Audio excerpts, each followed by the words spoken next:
Welcome to the Know Your Dane Podcast, unlocking the secrets to the Danish mentality.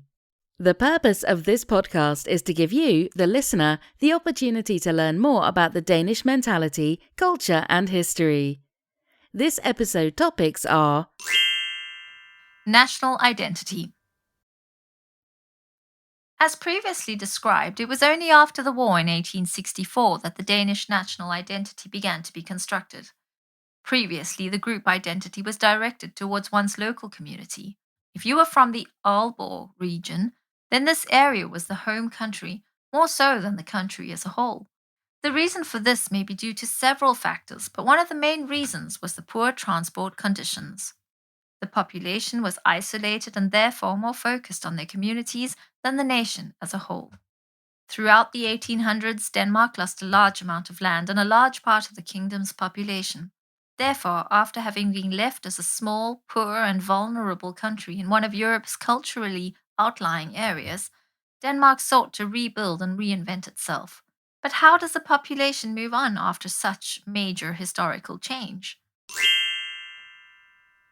The Danish kings and authorities looked to ancient times, historical triumphs, and myths.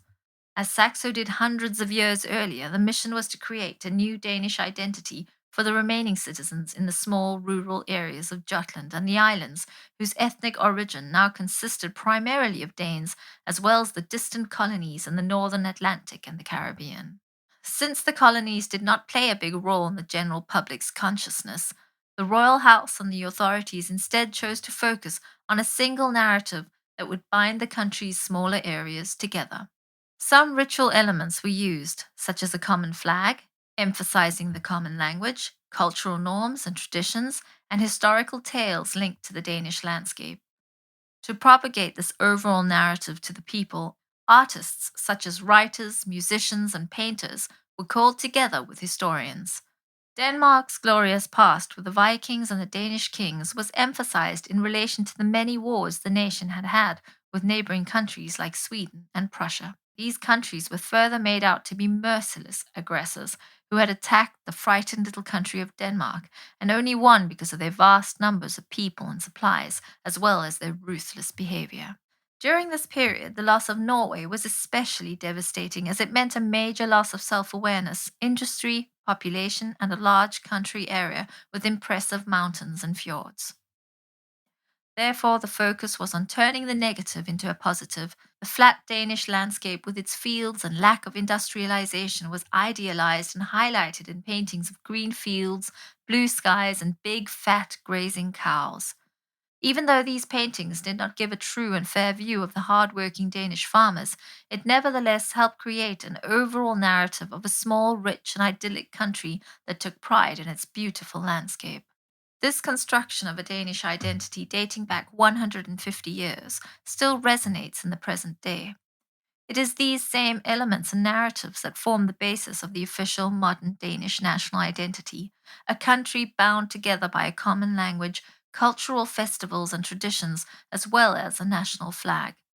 But it is also an identity not every Dane feels comfortable or at home with.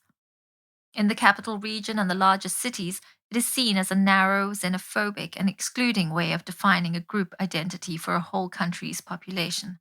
It is especially hard for Danish citizens born from parents with another nationality and culture when some choose to turn their back on the broader definition of the Danish national identity. Regional identities. Although to the outside world, Denmark appears to be a small country with a homogeneous population on a peninsula north of Germany, it is also made up of a number of smaller islands, one of which is home to the capital. So, the geography has nevertheless helped to perform prejudices and differences between the regions. This means that if you choose to visit or settle in a particular area of Denmark, there may be major cultural differences depending on whether you choose the borough of Nørrebro in Copenhagen, which has a very complex and multicultural population, or if you visit a smaller town in northern Jutland, where the inhabitants are more homogeneous and have a similar background and behavior. Danish cultural researchers Peter Dragsbo and Helle Ravn describe the regional cultural differences as a two-part concept, one of which focuses on the development in two neighboring regions, which can occur differently in terms of both the economy and society. For example, it might be that a large company chooses to settle in one municipality, which may positively affect economic development relative to the other municipality. Or if a given municipality is chosen to be the regional capital at the expense of another, this can also affect the social and political development between neighboring regions. The second part of their concept focuses on regional cultural differences as developed over a longer period of time, in which a region's special destiny in an historical period is often transformed into a form of collective experience that sets cultural frameworks for action patterns in the long run. This could be, for example, the Danish region of southern Jutland, which has in turn been a part of either a German duchy or the Danish kingdom. Here, their special identity mixes traditions from both cultural spheres, as well as local dishes and the local dialect, have helped define them as something special within their German and Jutland neighborhoods. It could also be the North Jutland identity, which is particularly far from the capital in geographical terms, and therefore their identity is a direct contradiction to Copenhagen's metropolitan identity. Know Your Dane, Unlocking the Secrets to the Danish Mentality, is a comprehensive guide to Danish culture. The book covers key events in Danish history from the Middle Ages until today, including a deeper look at the eternal rivalry between Denmark and Sweden, one of the most complex and dramatic relationships in history. Know Your Dane uncovers and analyzes the Danish national identity, including Danish cuisine, holiday traditions, and cultural phenomena such as the law of Jante, the concept of hygge, and how to navigate the Danes' carefully nuanced humor and social interaction.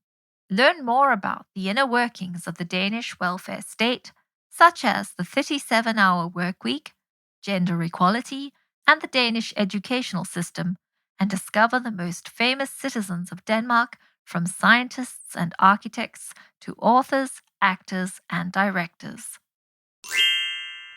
You have been listening to the Know Your Dane podcast, a Cope and Tell production. The podcast is written and produced by Danish historian Rune Edbergs.